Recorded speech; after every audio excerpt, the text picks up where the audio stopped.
Vamos fazer por aqui então. Boa noite aí pra galera. A gente estava no YouTube lá, mas está dando umas travadas. Vamos continuar por aqui mesmo. Deixa eu só dar uma compartilhada aqui. O pessoal que está pelo Zap. Por aqui é melhor.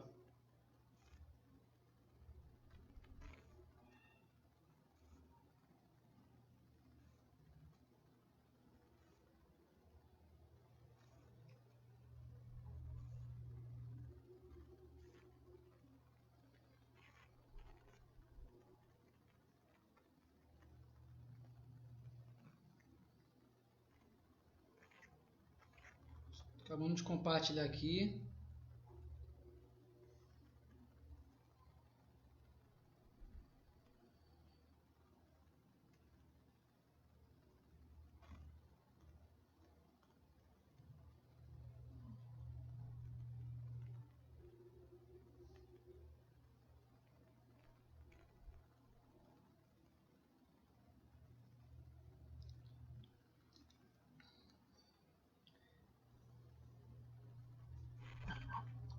Estão conseguindo me ouvir aí direito? O pessoal que for chegando aí já pode dar um alô aí. No YouTube estava travando aqui, mas vamos continuar pelo Facebook. Beleza? Dá só um minutinho para o pessoal chegar aí, tá bom? Que aqui no Facebook é bom que vocês conseguem até dar uma comentada aí. No YouTube eu fico sem ver nada. Então aí para mim não sei se está funcionando, não sei se está...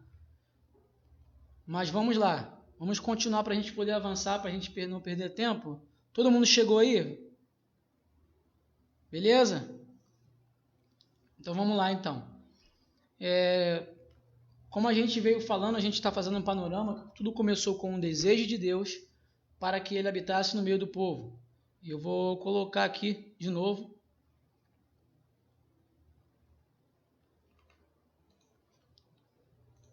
Vocês estão vendo aí, ó. Faze-me também um santuário para que eu possa habitar entre o meu povo, né? Tudo começou como um desejo, mas o desejo de Deus era habitar no meio do povo. Então Deus ele teve que pagar um preço do resgate. Foi o que a gente acabou de falar nessas semanas, que foi o dote que ele paga. Qual é o dote? O preço de sangue do cordeiro. Lembra? O sangue, porém, será para vós um sinal nas casas em que tiverdes. Quando eu vir o sangue, passarei adiante. A praga de destruição não vos atingirá quando eu ferir o Egito. Até em Apocalipse nos mostra aí a função do sangue do cordeiro, que não era simplesmente para salvar o povo, mas para comprar o povo, porque o povo foi vendido lá no Éden, como a gente falou nos outros estudos. Mas vamos avançar aí. Estou dando só um panorama, porque como a gente foi para o Face, é uma galera que também não estava ouvindo. Mas o que a gente vai falar aqui hoje, né? Onde a gente parou, que a gente vai falar aqui hoje, é sobre essa traição, né, do povo. Foi onde a gente parou. Nós lemos o livro de Êxodo praticamente todo, e houve uma traição, houve uma espera de Deus, uma expectativa de Deus de um lado, porém, do outro lado, não tinha essa expectativa. A gente vê que o povo clama a Deus desde o começo, né? O povo clama a Deus desde o começo, não porque eles queriam ter intimidade com Deus, não porque o povo queria alguma coisa com Deus. A realidade é que o povo clama a Deus no Egito porque o povo não está aguentando mais aquela escravidão. A realidade é que o povo não está aguentando mais sofrer na mão dos egípcios, então ele faz Deus lembrar do pacto que ele fez com Abraão, com Isaac, com Jacó. E Deus, ele por compaixão, deixa eu só atualizar aqui de novo aqui, porque toda vez que eu me mexo acontece isso. Deus, ele por compaixão... Só um minutinho, gente. Eu acho que está difícil aqui do...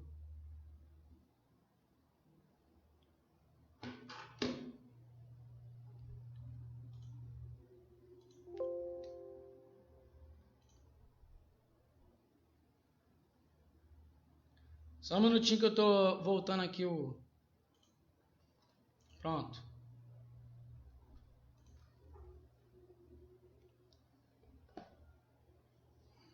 Pronto, todo mundo me vendo aí?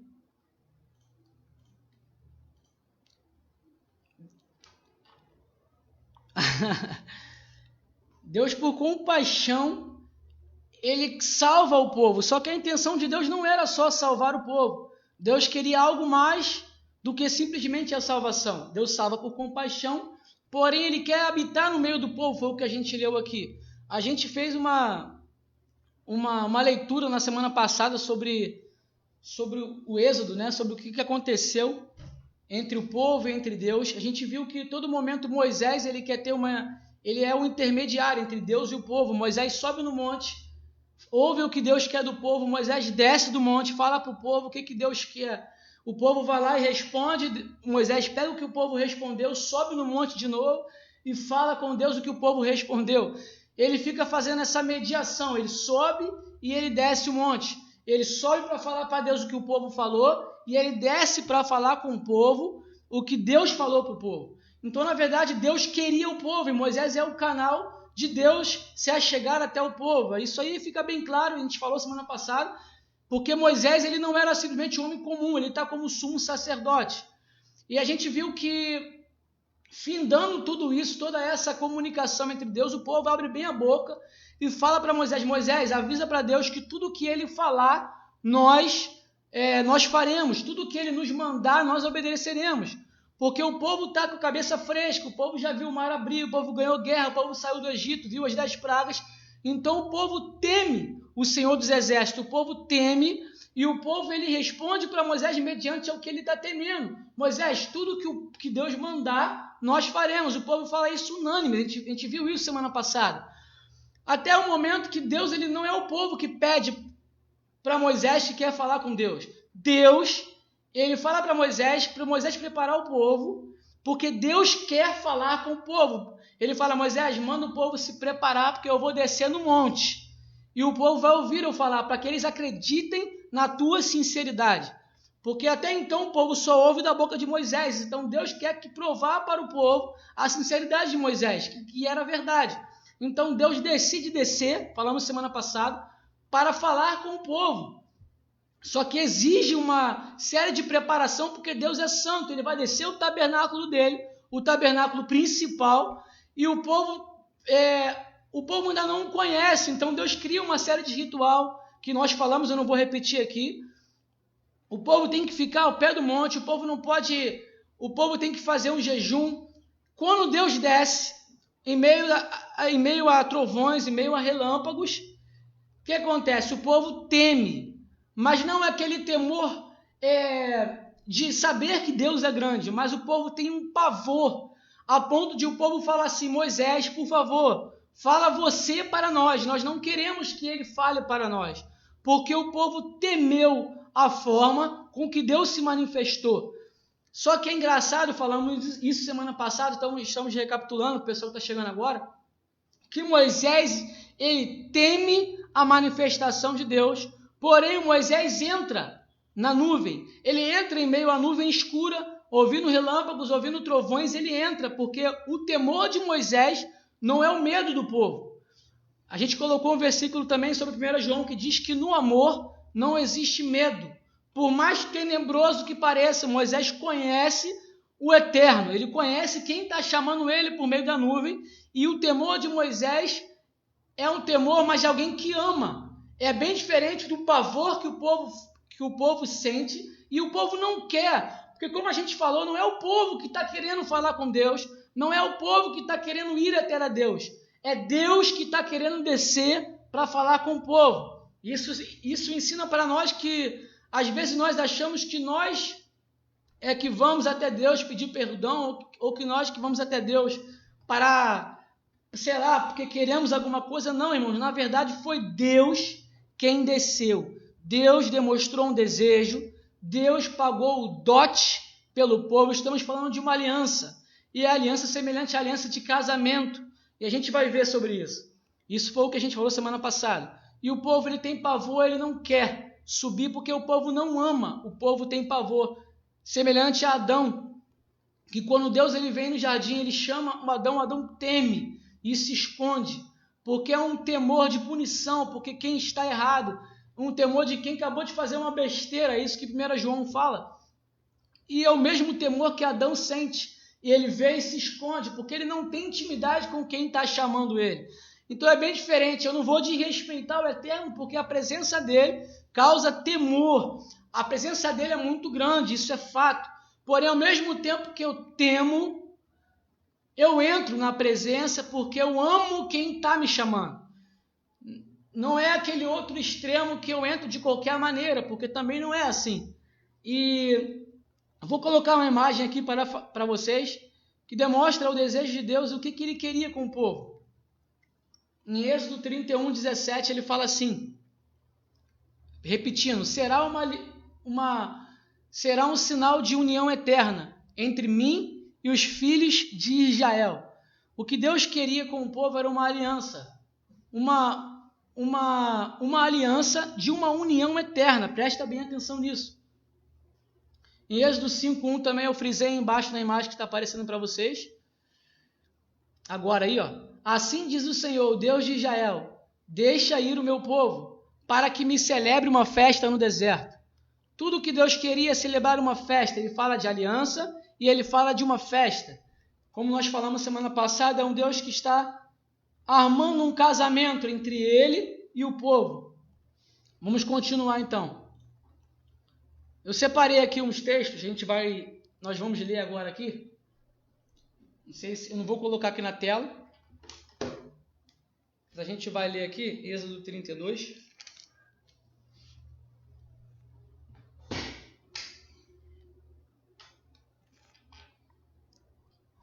Se você tiver com a Bíblia aí, você pode acompanhar comigo.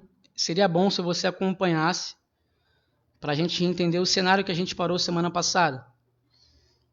Porque até então Moisés está subindo e descendo do monte, né? Vou botar minha imagem aí. Até então Moisés está subindo e descendo do monte, falando para o povo o que Deus está falando, cerca de várias instruções, vários mandamentos. Só que tem um momento agora que é a hora que Moisés vai concretizar o contrato, em que Moisés vai ficar 40 dias no monte, e ele vai concretizar esse contrato, aonde ele vai apresentar esse contrato para o povo. Para quem ainda não sabe, Moisés ele não ficou 40 dias e 40 noites no Monte Sinai, simplesmente escrevendo os 10 mandamentos, né? Se você for acompanhar em Êxodo 35, 32 em diante, você vai ver que Deus ele dá ali o tabernáculo para Moisés. Ele revela o tabernáculo para Moisés, escreve. E quando Moisés sai dali, ele iria fazer o tabernáculo para que Deus habitasse no meio do povo. Então, a gente falando no âmbito de casamento, como a gente falou, Deus ele escolhe, ele deseja o povo, ele escolhe o povo, ele paga o dote pelo povo, que é o sangue do cordeiro, e ele tira o povo para o deserto. Como a gente leu aí, ele tira o povo para que o povo celebre para ele uma festa no deserto. E quando ele tira o povo para o deserto, lá ele mostra a sua grandeza para o povo. O povo tinha de dia uma nuvem que os acompanhava e os guiava. De noite tinha uma coluna de fogo. Eles viram o mar abrir. Eles ganharam guerras. Então ele está se mostrando, se revelando a sua grandeza e a sua beleza para o povo. Até o ponto que eles chegam no Monte Sinai. Essa chegada no Monte Sinai ela é definitiva. Porque agora que eles chegaram no Monte Sinai, Deus vai começar a se aprofundar, como é que eu posso falar? A fechar o seu relacionamento com o seu povo. Até então ele está se apresentando para o povo, agora ele quer uma profundidade maior, ele quer uma intimidade maior, um relacionamento maior. Então, para isso, ele fala de um santuário, para isso ele fala de vários mandamentos, porque se Deus ele vem com o reino dele, se Deus ele vem habitar no nosso meio, não tem como o povo ficar da mesma forma. A gente até ora muito isso, falando, Deus, venha a nós o teu reino. Só que se ele vir com o reino dele vem ele, vem o rei, vem os mandamentos, vem os anjos, vem o reino inteiro, irmão. Então o reino dele na terra, isso também requer uma organização, não é de qualquer maneira. Mas quando ele chega no Monte Sinai, ele fala tudo isso para o povo. Ele explica isso tudo para o povo através da boca de Moisés e o povo responde. Tudo que o Senhor falar, nós faremos. Tudo que o Senhor mandar, nós obedeceremos. É isso que o povo responde. Então, Até aí está tudo bem, até aí o povo está respondendo, até aí o povo está aceitando o que Deus quer, todos os mandamentos que Deus está falando, ainda de forma verbal, através da boca de Moisés. Agora, quando ele pede, Moisés vai subir no monte, a gente vai ler aí. Só para a gente entender, vamos ler só o finalzinho do 31.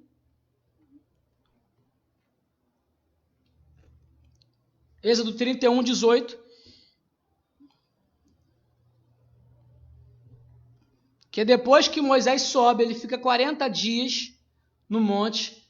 E nesses 40 dias o povo fica lá embaixo com o sacerdote Arão, com o sumo sacerdote Arão. Enquanto isso, lá no monte, Deus falando com Moisés, preparando a festa, preparando o tabernáculo, porque o santuário, irmão, nada mais, nada menos é aquilo que vai selar o casamento. A aliança, ela vem, como a gente falou semana passada, quando Moisés aspergiu sobre o povo o sangue de bodes e de touro, como a gente leu, falando que esse é o sinal da aliança que ele tem com o povo de Israel. Agora, quando Moisés ele vai preparar isso de uma forma agora concretizada, para que o povo tenha um contrato, Deus ele prepara o santuário, porque o santuário vai ser o ápice do casamento, porque o santuário é aquilo que vai dar intimidade entre Deus e o povo, vai fazer com que o povo se achegue a Deus e que Deus se achegue ao povo. Lembrando que o santuário não é só para o povo se achegar a Deus, ele é muito mais para Deus se achegar ao povo, porque o desejo foi dele primeiro. E no versículo 18 do capítulo 31 diz assim: E aconteceu que quando o Senhor terminou de orientar Moisés no alto do monte Sinai, entregou-lhe as 2 tábuas do testemunho e da aliança, 2 placas de pedra com seus mandamentos escritos pelo dedo de Deus. Agora vamos para o capítulo 32, no versículo 1. Vamos ler um pouquinho aí para a gente poder entender. Quando o povo de Israel percebeu que Moisés tardava muito a voltar do alto do monte, juntou-se ao redor de Arão e exigiu-lhe: Vamos nos fazer deuses que vão à nossa frente, porque a esse Moisés, a esse homem que nos fez subir da terra do Egito, não sabemos o que lhe aconteceu. Arão consentiu e orientou-os, tirai os brincos de ouro das orelhas de vossas mulheres, de vossos filhos e filhas, e trazei para mim. Então todo o povo tirou das orelhas os brincos e os entregaram a Arão. Este, recebendo-os das suas mãos, os fez fundir em um molde e fabricou com esse ouro derretido uma estátua em forma de bezerro. Então o povo exclamou: Esta é a figura dos nossos deuses, ó Israel, que vos tiraram da terra do Egito.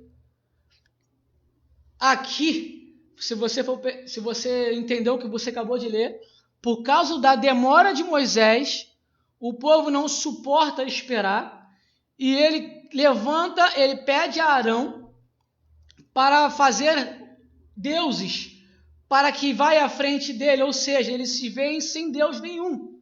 Só que o Moisés, como um amigo do noivo, como um intermediário, como um mediador, ele está subindo justamente por causa do povo. Lembra quando Jesus ele sobe, ele fala assim: eu vou para o Pai e vou preparar-vos um lugar. Se você está achando que Cristo está demorando, lembra que ele só subiu por tua causa, por minha causa. Ele só subiu porque ele foi preparar um lugar. Ele foi selar a aliança lá com o Pai. Ele foi oferecer o sacrifício no santuário. E ele foi preparar um lugar para nos buscar. Essa demora não é uma demora simplesmente porque é do nada. Essa, como a gente falou sobre o casamento judaico, quando o noivo ele escolhe a noiva, quando o pai do noivo escolhe a noiva para o noivo, existe um tempo em que eles ficam noivos. O fato de eles estarem noivos não quer dizer que eles podem fazer o que eles bem entendem até o casamento. Não. A aliança que eles têm com o noivo, com o noivado, aliás, ela já é um tempo, ela já é uma prova se um vai ser fiel ao outro nesse tempo de distância. Como Rebeca e Isaac, que a gente falou semana passada, Assim é o casamento, funciona o casamento judaico, e esse tempo de espera é o tempo de fidelidade que a noiva vai demonstrar para o seu noivo e o tempo de fidelidade que o noivo vai demonstrar para a sua noiva. Se a noiva não consegue demonstrar fidelidade nesse tempo de espera entre o noivado e o casamento, ela não serve para casar. Se ela trai no noivado, ela não serve para casar. Então o que acontece é isso, esse tempo que Moisés sobe como mediador para fazer o contrato, fazer tudo para o povo se aproximar de Deus, o povo não entende a demora. E o povo acha que aconteceu alguma coisa com Moisés e ele coloca outro em seu lugar. Eu vou destacar aqui uma imagem para você ver aí.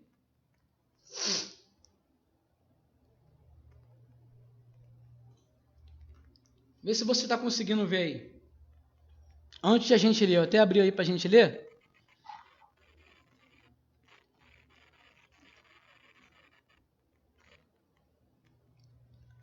Abriu aí? Êxodo 5:1. Como eu li agora, como já falei, eu vou ler agora para vocês aqui na imagem que fica melhor. Sobre essa aliança, ele fala: deixa ir o meu povo. É Deus enviando Moisés e Arão para mandar o faraó para deixar, faraó, deixa o meu povo ir, para que eles me celebrem uma festa no deserto. Quando eu falei no começo que a gente precisa olhar para as escrituras não com os nossos olhos, não olhar no âmbito do povo, olhando para Deus, não olhando para o povo que foi salvo, o povo que foi resgatado, o povo que foi livre da morte, o povo que foi livre disso, o povo que foi livre daquilo, o povo não. Vamos olhar no âmbito de Deus para com o povo. Por que o povo tirou o povo do Egito? Quer dizer, por que Deus tirou o povo do Egito? Por que Deus enviou o cordeiro para pagar o preço do povo e resgatar e comprá-lo? Por que Deus fala de aliança o tempo todo? Por que Deus toda hora demonstra desejo de estar entre o povo? Isso demonstra que Deus quer habitar entre o povo. E Deus ele tem um motivo para que eles tirem o povo do deserto. Entre alguns motivos, talvez o motivo do povo seria o quê? Que a gente saia dessa escravidão, que a gente seja salvo da morte que a gente está prestes a receber no Egito. Essa é a visão do povo acerca de por que eles saíram do Egito. Mas a visão de Deus é a seguinte: eu quero que o meu povo saia para que eles me celebrem uma festa.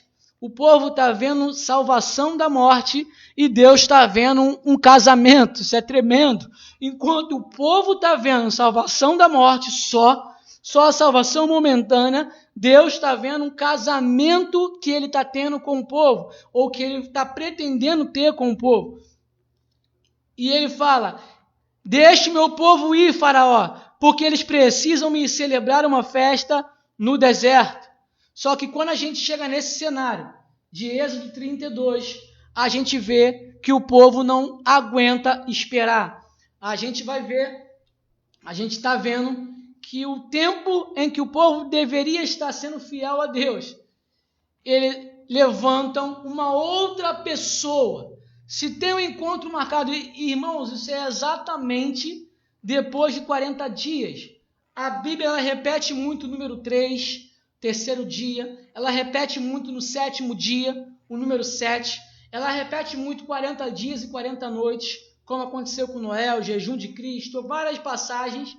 E esses números eles simbolizam uma plenitude de tempo. Eles simbolizam um ciclo. E foi necessário que ele ficasse 40 dias e 40 noites exato. É como se Deus marcasse um tempo com o povo, fala assim: espera aqui, povo, que eu vou falar com o meu intermediário, para que dentro de um ciclo de tempo eu vou descer e vou poder habitar no meio de vós. Eu vou poder descer e celebrar uma festa para celebrar o nosso casamento. E 40 dias e 40 noites era um ciclo de tempo. E exatamente quando termina os 40 dias e 40 noites, o povo não quer esperar, logo no final, faltava só um pouquinho, o povo levanta o bezerro. E a gente vai ler, porque Deus ele queria uma festa.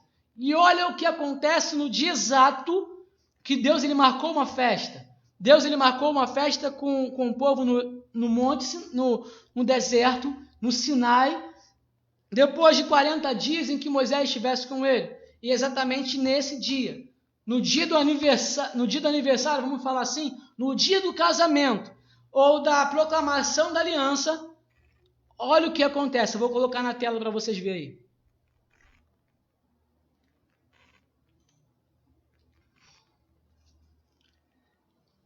Êxodo 32, no versículo 5.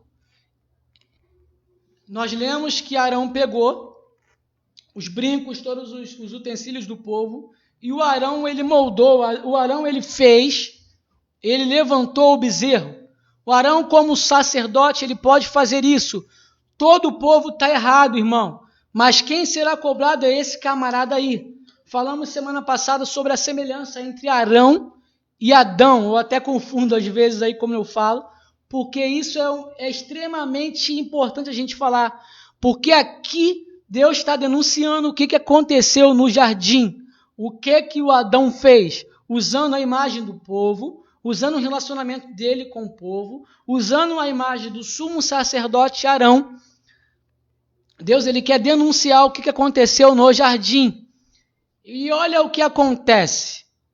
O povo pede para Arão e Arão consente. E no versículo 5 ele diz aí como está na tela. E Arão, vendo isto, edificou um altar diante dele. E apregoou Arão. E disse, Arão disse isso, como sumo sacerdote do povo. Amanhã será festa ao Senhor. No dia marcado que ele tinha uma festa com o Eterno, esse Senhor que ele está falando, irmão, não é o Eterno, não é Hashem. Esse Senhor que Arão está falando foi o que ele acabou de levantar, o bezerro, triste, no dia da celebração do casamento, no dia da celebração da aliança entre o Eterno e o seu povo, o Arão bota outra pessoa no lugar dele. Irmão, isso é tremendo, isso é triste, ao mesmo tempo isso dói, mas isso também denuncia para a gente o que Adão fez no jardim. E eu destaquei também aí no Êxodo.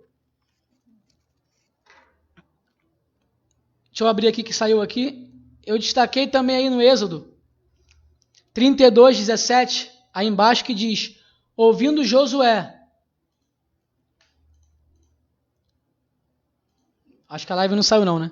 Ouvindo Josué a voz do povo que jubilava, disse a Moisés, alarido de guerra há no arraial. Ou seja, Moisés ainda está no monte. Agora a gente vai ler. Eu estou entrando aqui porque deu uma saída aqui. Estou pegando a Bíblia aqui. Tremendo, irmão. O que acontece? Abre aí, comigo aí. Êxodo 32. Está aberto aí para você?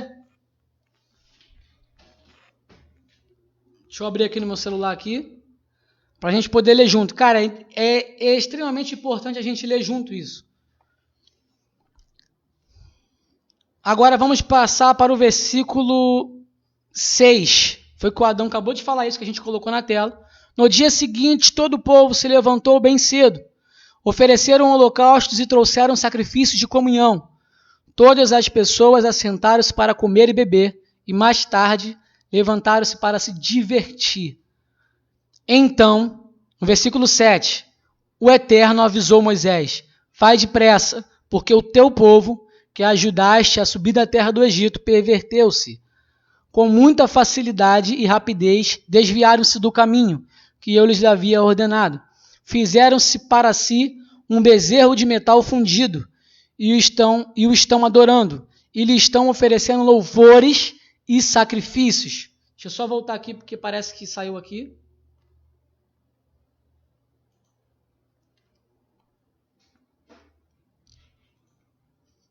Voltou. Ainda no versículo 8. E proclamar em alta voz, este é o teu Deus, ó Israel, que te fez subir ao Egito. Cara, que ofensa que o Arão está levantando no meio do povo. Ele como sumo sacerdote. E o Eterno disse mais a Moisés, tenha observado este povo, este que é um povo de dura cerviz. Para quem não sabe o que é dura cerviz aí, essa parte aqui, ó. Não sei se vocês estão conseguindo enxergar aí, ó.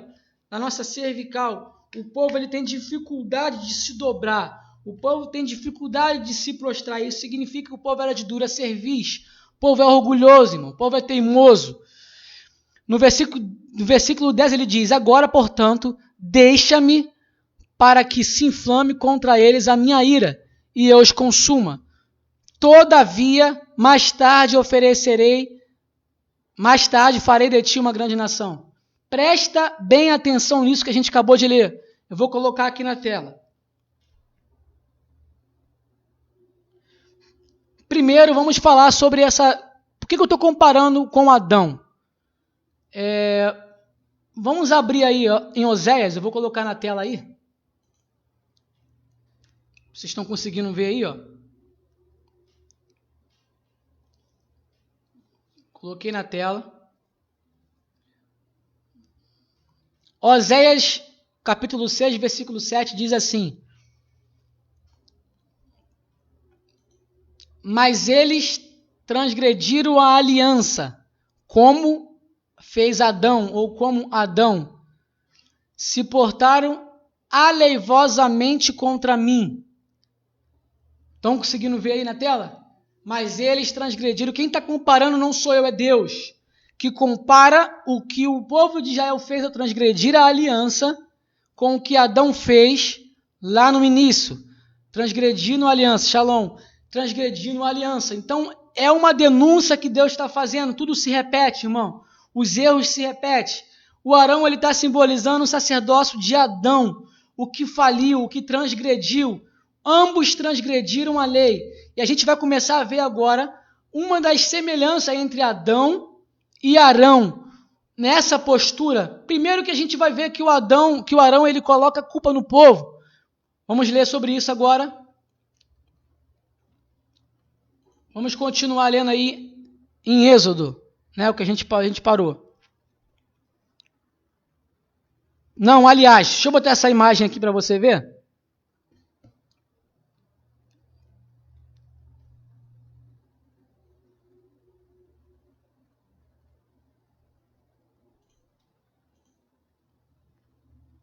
Só um minutinho.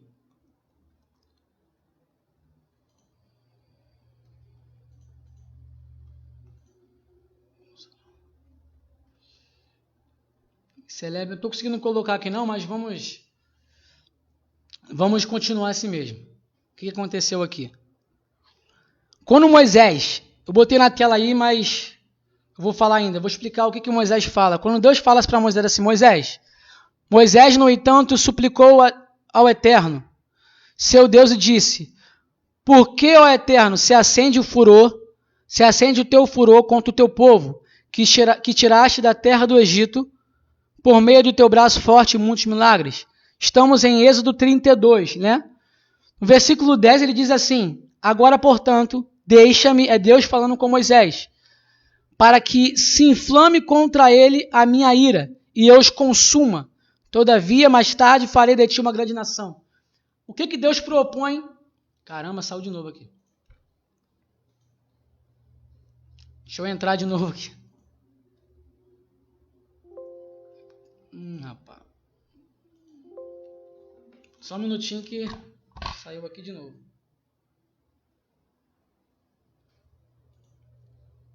Voltou. Todo mundo está me ouvindo aí? Que aqui trava toda hora. O que Deus está propondo para Moisés aí? Moisés, faz o seguinte, deixa que eu consuma o povo, eu vou destruir o povo todo, eu vou tirar todo o povo da terra, né? O povo acabou de levantar um bezerro, o povo já me traiu, o povo nunca demonstrou nada que me amava, e a partir de ti, Moisés, eu farei uma grande nação. Presta bem atenção no que está acontecendo, porque se Moisés como sumo sacerdote, se ele quisesse nesse momento, ele poderia abrir mão do povo, abrir mão de todas aquelas vidas, crianças, mulheres que estavam ali, e ele falar assim: tá bom, Deus, a partir de mim agora tu pode construir um novo projeto, ou uma nova nação. E Deus ele poderia destruir todo o povo. Só que Moisés ele suplica, ele fala assim no versículo 11: por que, ó Eterno, se acende o teu furor contra o teu povo que tiraste da terra do Egito, por meio de teu braço forte e muitos milagres? Moisés ele se coloca como um intercessor, o verdadeiro sumo sacerdote.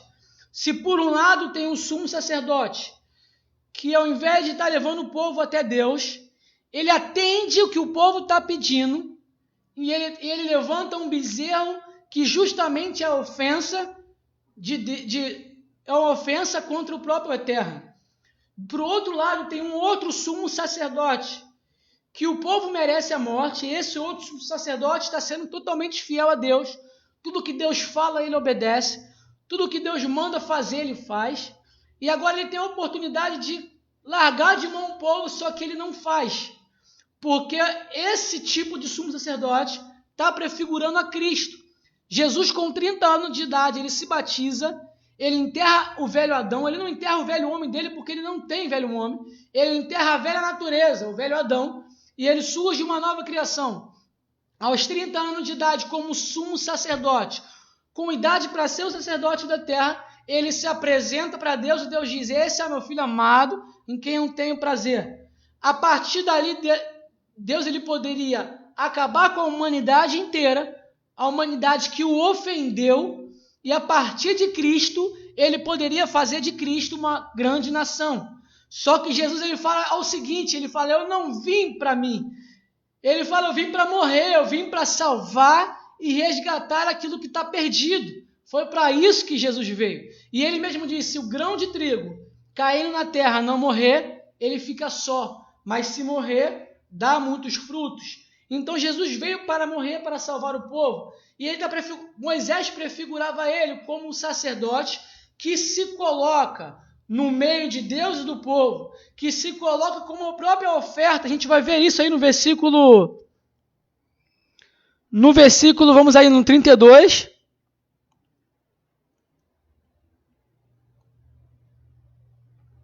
Lá embaixo.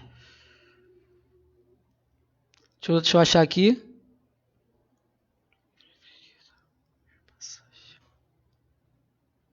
No versículo 32, 32, 32. 31 diz assim: retornou, pois, Moisés à presença do Eterno e confessou: este povo cometeu um pecado horrível ao confeccionar um Deus de ouro. Agora, portanto, eu rogo a tua misericórdia para que lhe perdoes o pecado. Caso contrário, risca-me, rogo-te, do teu livro sagrado que escreveste. Então respondeu o Senhor a Moisés: sim, de fato riscarei do meu livro todo aquele que pecar contra mim. Moisés ele coloca a própria salvação. Ele fala: pode me riscar do livro que você escreveu, do livro sagrado que escreveu. Moisés se coloca ele coloca a própria salvação em jogo por conta do povo, demonstrando que a atitude de um sumo sacerdote é dele e não a atitude de Arão. Vamos falar um pouco de Arão, só para a gente poder fechar essa parte, para você ver essa semelhança que a gente está falando.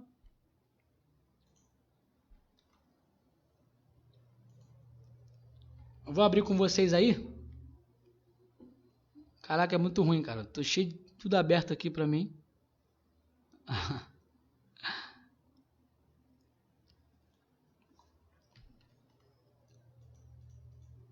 Coloquei aqui na tela, irmãos, sobre a semelhança de Arão e de Adão, uma denúncia que Deus está falando. Mas ao mesmo tempo que Deus está fazendo uma denúncia, Ele está mostrando a solução. E no versículo 32, no 25, diz assim: e viu Moisés que a falta do povo estava descoberta. Não sei qual é a tua versão aí, tem uma versão até um pouco diferente, que Moisés abandonou o povo, mas eu peguei essa versão aí na Torá, o mais original que a gente tem. E ele diz: e viu Moisés que a falta do povo estava descoberta, porque Arão os havia abandonado, a vergonha no meio dos seus inimigos. A gente leu aí semana passada o que Adão consente, e quando Moisés está descendo do monte, ele cobra Arão. O que Arão fez ao levantar o bezerro? Arão ele não coloca a culpa em si mesmo, ele coloca a culpa no povo. Se você ler aí o versículo, Arão ele fala assim: eu simplesmente peguei os brincos, peguei o ouro que o povo trouxe até mim, e eu joguei no fogo e surgiu o bezerro. É isso que o Arão fala, quando na verdade foi ele que fez o bezerro. o Arão moldou o bezerro. E ele não só moldou, ele levantou um altar para o bezerro e consagrou o bezerro diante do arraial.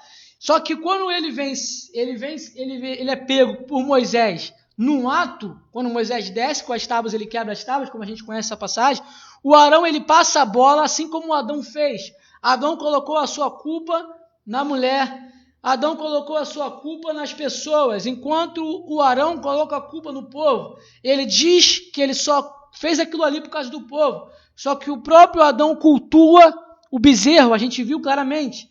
E aqui no versículo 32, Deus denuncia algo muito importante. E ele diz, e viu Moisés que a falta do povo estava descoberta, porque Arão os havia abandonado. A vergonha no meio dos seus inimigos. Quando a gente leu, antes de a gente voltar aqui, quando a gente leu lá em Isaías, lembra quando a gente leu em Isaías? Quando a gente leu em Oséias sobre a traição, sobre a transgressão que é do povo de Israel, é semelhante ao de Adão. Ele começa essa profecia em Oséias contra o sacerdócio. Jamais Deus vai vir cobrar o povo sem antes cobrar do sacerdócio. Presta bem atenção nisso. Inclusive tem uma passagem muito conhecida que as pessoas usam muito em Malaquias 3, falando acerca do dízimo, que as pessoas usam que o povo está roubando o dízimo do Senhor. É verdade que Deus fala também do povo, mas esse livro é voltado para os sacerdotes. Deus começa falando com o sacerdote. Não é só o povo que estava roubando o sacerdote, porque é muito fácil eu falar que o povo não está dando dízimo porque ele está roubando, mas eu não falar que o sacerdócio está usando o dízimo de forma indevida, que também isso é roubo. Isso, na verdade, Deus está denunciando através do profeta Malaquias a ofensa do sacerdócio, porque o povo perece porque falta conhecimento no povo, é isso que o profeta fala. E se falta conhecimento, a palavra diz que é da boca dos sacerdotes que vem o conhecimento. É a função dos sacerdotes ensinar. Se o povo está perecendo por falta de conhecimento, é porque o sacerdócio não está pregando ou não está falando aquilo que ele deveria falar. Quando a serpente no jardim, ela vem dominar, ela vem chegar, ela vem enganar a Eva, Paulo diz que o Adão não foi enganado, mas a sua mulher foi. Quando o Satã chega para Eva, ele pergunta para Eva o que tinha que fazer, se ela não poderia comer, e depois ele desmente, ele fala assim, não, se você comer, você não morrerá, porque ele está vendo na Eva uma falta de conhecimento, porque o Adão não inculcou na cabeça da Eva o caminho que ela deveria andar. Como sumo sacerdote, o Adão deveria ensinar o caminho que a Eva deveria ter. Se a Eva tem a convicção do que ela entendeu, do que ela aprendeu, ela não teria dúvidas. E quando Satã diria para ela que ela não iria morrer, na mesma hora ela ia dizer que aquilo era uma mentira. Mas a Eva está insegura porque ela não conhece, porque o seu sacerdote não passou para ela. Quando Deus vem cobrar, ele vem cobrar Adão. Adão, aonde tu está? Porque o Adão está escondido. E como o povo de Israel, Adão não ama e o Adão teme e ele se esconde. Só se esconde quem tem pavor. Não é um temor de você reconhecer a majestade, é um pavor de quem está sofrendo punição, porque quem acabou de errar. Então aqui no livro de Êxodo, Deus está denunciando não só o que está acontecendo com o sacerdócio de Levi, que ainda está para ser instituído nesse momento, como ele está denunciando o que aconteceu no jardim, que a ofensa de Adão foi muito grande. Se você está travando aí? Se você acha que a ofensa de Adão não foi tão grande assim, olha como foi a ofensa de Arão e você vai ver que a ofensa de Adão foi muito pior, porque Deus ele compara a transgressão do sacerdócio de Israel com o sacerdócio de Adão. Presta bem atenção nisso. E eu vou botar aqui na tela agora justamente sobre isso que eu estou falando, essa semelhança nessas passagens.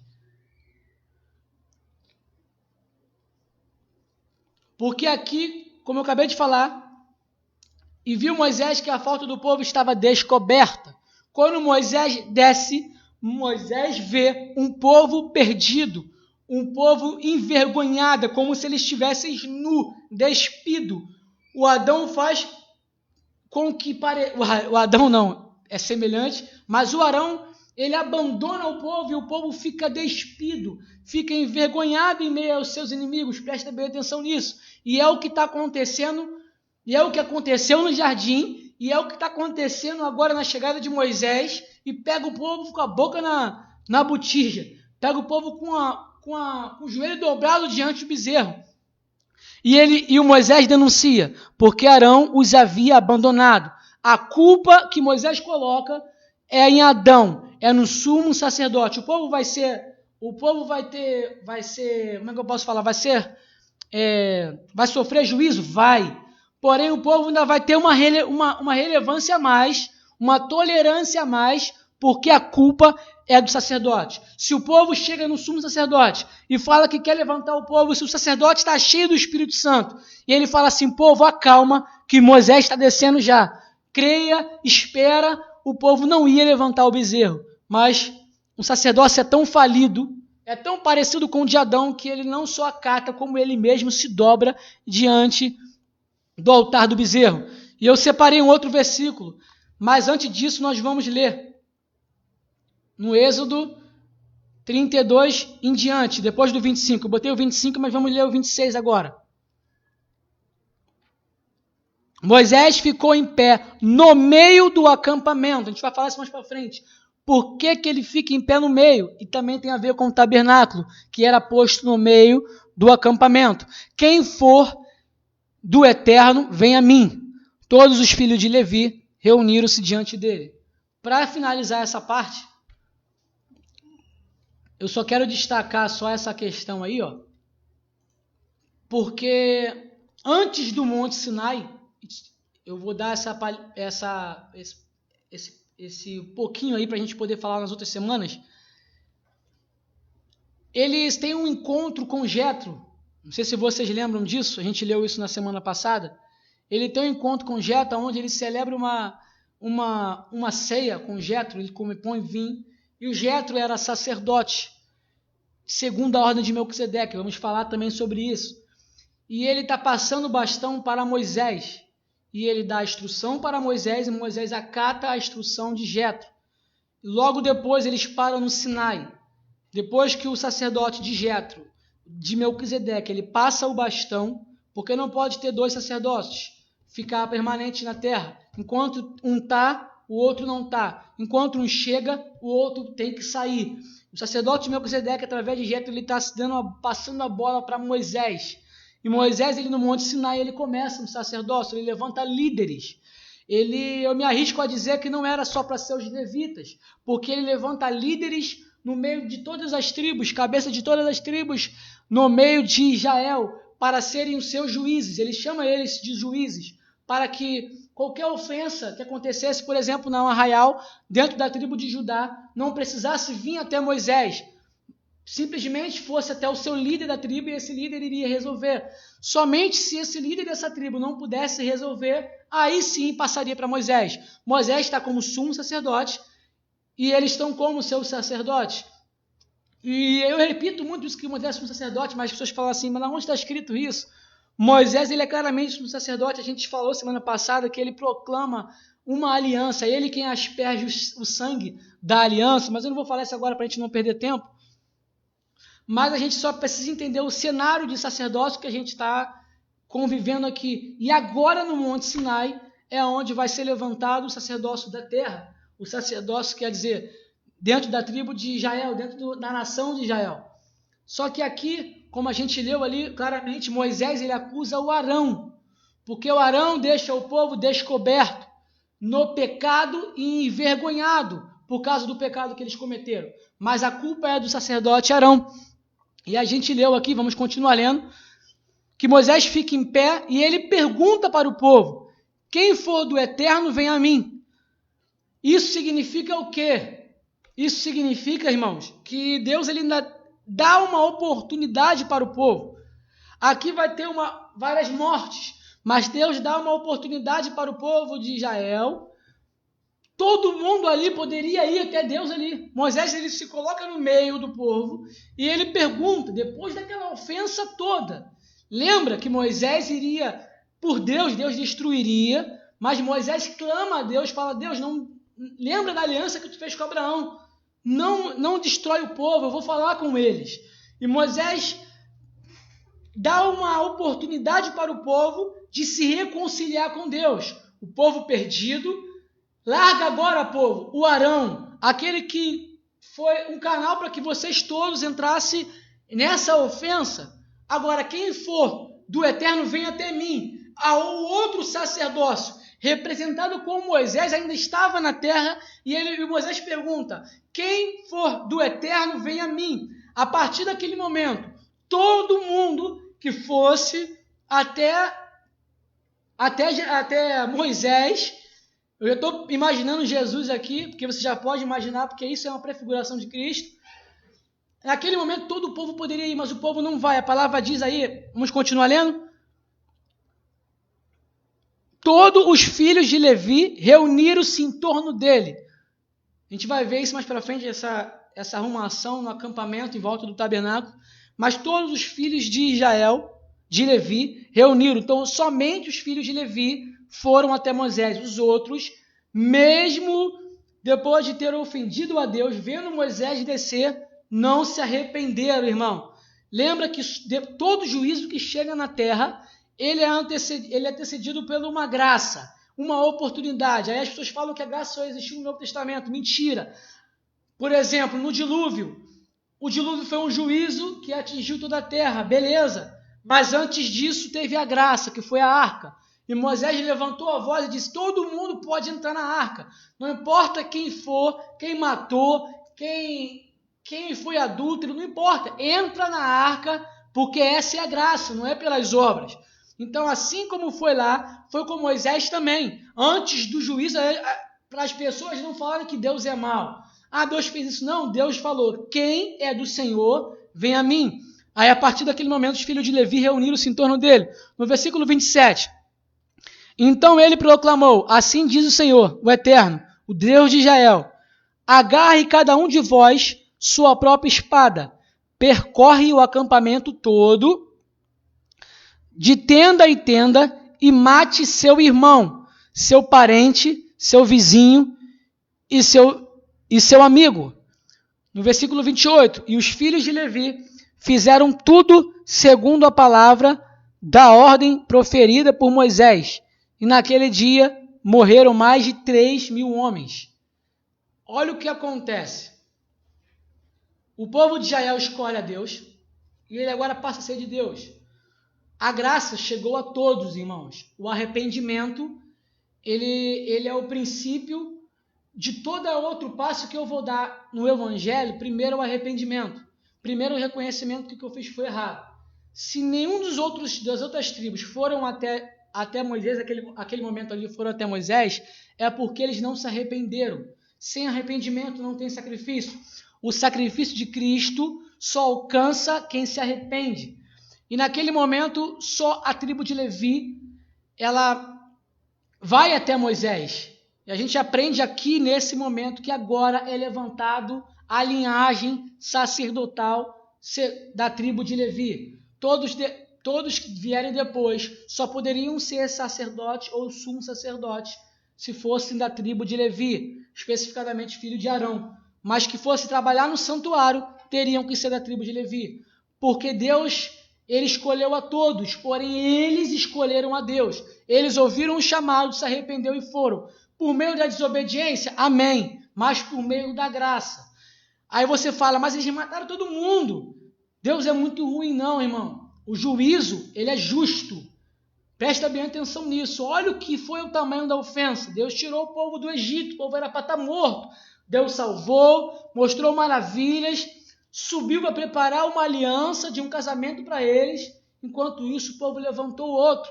Ainda assim, Deus, sendo longânimo, tardio em irar-se, ele demonstra a sua graça, e aqueles que aceitarem a sua graça e o seu convite se tornariam seus sacerdotes. Irmão, isso é muita graça. Só a tribo de Levi. A partir desse momento, a tribo de Levi ela passou a ser mais próxima de Deus. ela passou a ser distinta do povo de Israel. Por isso que em João diz que Cristo veio para os seus, para o que era seu. Porém, os seus não receberam. Ele não está dizendo ali que Deus veio para Israel e Israel recusou o Messias. Presta bem atenção nisso. Inclusive, na passagem que Jesus entra em Jerusalém, as pessoas aclamam o Messias. Hosana, filho de Davi, as pessoas querem coroá-lo. As pessoas entendem que ele é o Messias. Só que o sacerdócio não recebe o Messias. E é por isso que ele fala, veio para o que era seu. Deuteronômio diz que Jacó é o povo, é a porção dele. Israel é o seu povo. Veio para o que era seu. Quem? Israel. Porém, os seus não receberam. Quem são os seus? Que são os mais próximos. Os levitas. Mas quando foi que os levitas passaram a ser de Deus? Mais próximos. Nesse exato momento aqui no Sinai. Quando eles se arrependeram e a graça de Deus os alcançou. E eles começaram a matar todo mundo. Vou colocar uma imagem aí para a gente terminar.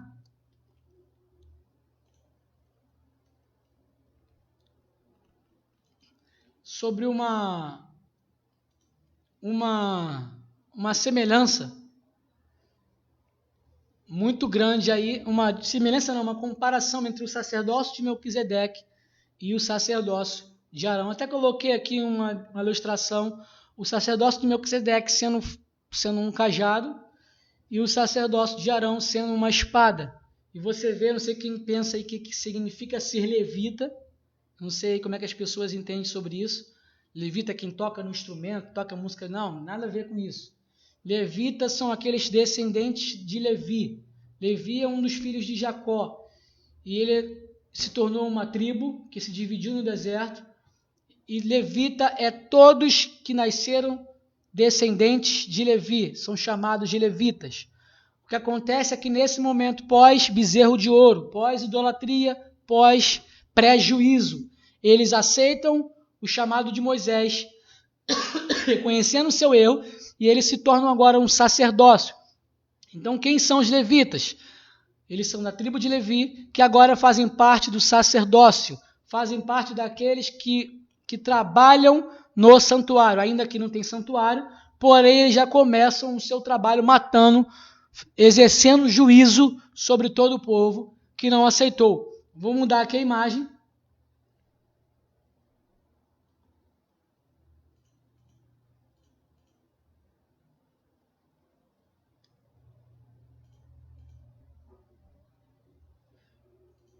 Tá bem, vou botar na tela aí a imagem. Êxodo 20, do 32 ainda. Tudo isso está no Êxodo 32. Do 26 ao 29, eu separei esse resumo aí, depois você não vou ler agora, com o título de A Consagração dos Sacerdotes, que foi o que eu acabei de explicar. E ele diz assim, Moisés ficou de pé, não é isso? Todos os filhos de Levi venham a mim. Está explicando aí o que eu acabei de falar. Os filhos de Levi fizeram tudo segundo a palavra, de ordem proferida por Moisés, e naquele dia morreram quantos homens? Morreram mais de 3.000 homens. Gravem bem isso, morreram mais de 3.000 homens. Pasmem, mas essa daí foi a consagração dos levitas. Isso tudo ainda na intermediação, mediante a ofensa que o povo levantou contra Deus, no dia em que Deus visitaria o seu povo, com uma festa, com um casamento. Ele foi pego com uma traição, não vou falar mais sobre isso hoje, mas eu vou fechar aqui falando sobre essa consagração do sacerdócio, sobre os levitas, que eles foram levantados no momento de desobediência. Esse sacerdócio tinha tudo para ser levantado no momento de festa, quando Moisés asperge nos umbrais. Vou colocar essa imagem aqui antes.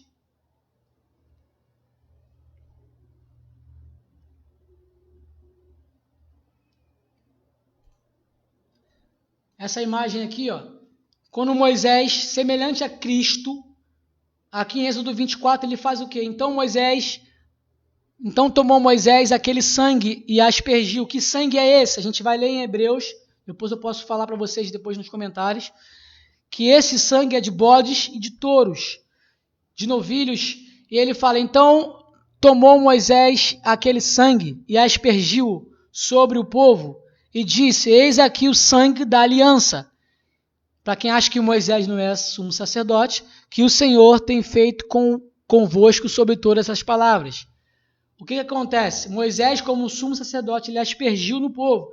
E semelhante a Cristo, naquele momento que Cristo está com seu discípulo, ele toma o pão, lembra que ele toma do cálice, e ele ele levanta o cálice com um vinho, e ele fala assim, esse aqui é o meu sangue, que tenho dado por nós, esse é o sinal da nossa aliança.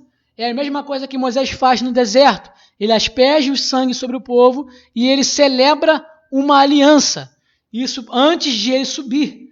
É a mesma coisa que acontece com Cristo antes de subir, ele celebra uma aliança. Queria servir para eles como fidelidade para o povo, para esperar, como a fidelidade de quem está subindo e quem está indo para o Pai, como Jesus foi e como Moisés foi ao subir no monte. Só para a gente poder relembrar isso. Vou botar agora outra imagem de novo.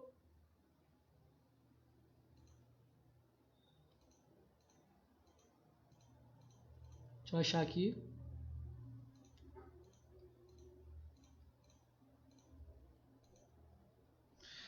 Vamos voltar para essa imagem aqui agora, que ele fala dos filhos de Levi que morreram mais de 3.000 homens, que agora os filhos de Levi era para tudo ser perfeito. Moisés celebrou a aliança, Moisés subiu no monte, era para descer tudo ser perfeito, irmão. Como chegou a ofensa, no dia exato, houve todas essas mortes. O juízo de Deus teve que chegar, e nesse momento, na consagração dos sacerdotes, somente os levitas foram consagrados, porque o resto precisaram morrer por conta da ofensa, o resto que idolatrou.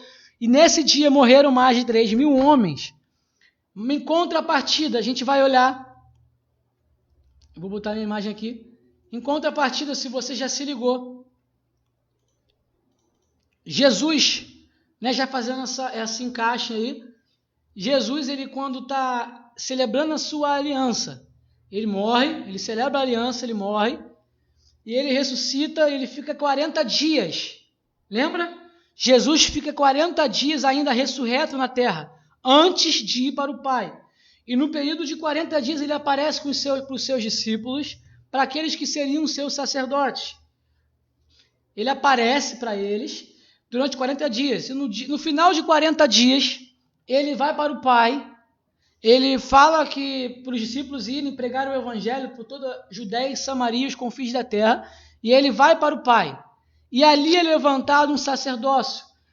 É uma diferença do sacerdócio que está levantando no deserto pela desobediência e juízo, e um ser levantado agora pela obediência e pela graça. Presta bem atenção, só para a gente fazer esse parâmetro.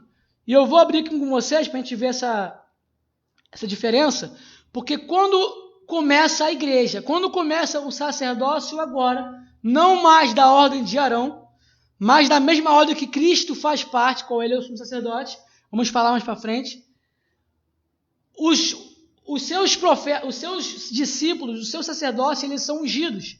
E ali surge uma consagração, que a gente conhece bem, que é no dia de Pentecostes. E nessa consagração tem uma pregação de Pedro. Se na inauguração, presta bem atenção nisso, se na inauguração, pela desobediência e pelo juízo, 3.000 pessoas morrem. Tem graça, mas 3.000 homens, cerca de 3.000 homens, eles morrem. Agora, pela obediência e pela graça, já visando a Cristo e o seu sacerdócio, olha o que acontece. Coloquei na tela aí, ó. Atos 2:41. Assim todos quantos aceitaram a sua palavra foram batizados, e naquele mesmo dia juntaram-se a eles cerca de 3.000 pessoas. Se a ofensa de um povo, de um sacerdote, gerou juízo e a consagração, aquilo que deveria ser festa, foi resultado em 3.000 almas sendo mortas pelo juízo, a obediência de outro sumo sacerdote e a graça que alcançou por meio dessa obediência, levantou um sacerdócio que por meio dessa consagração, ao invés de morrer aqui, 3.000 pessoas nasceram de novo. 3.000 pessoas. Se morreram 3.000 pessoas no deserto para condenação, aqui morreram 3.000 pessoas para a vida eterna, irmão. Então a gente está fazendo esse parâmetro. Tudo que está acontecendo com Moisés, com o seu povo, é prefiguração do que aconteceu com Adão e prefiguração daquilo que iria acontecer com Cristo e a igreja. Porque eles são um modelo da terra, modelo de sacerdócio, irmão. Então a gente está vendo um parâmetro, era para tudo ser perfeito. A visão de Jetro chegando, celebrando a ceia com Moisés, vamos falar isso para frente para quem não está entendendo, para quem não leu.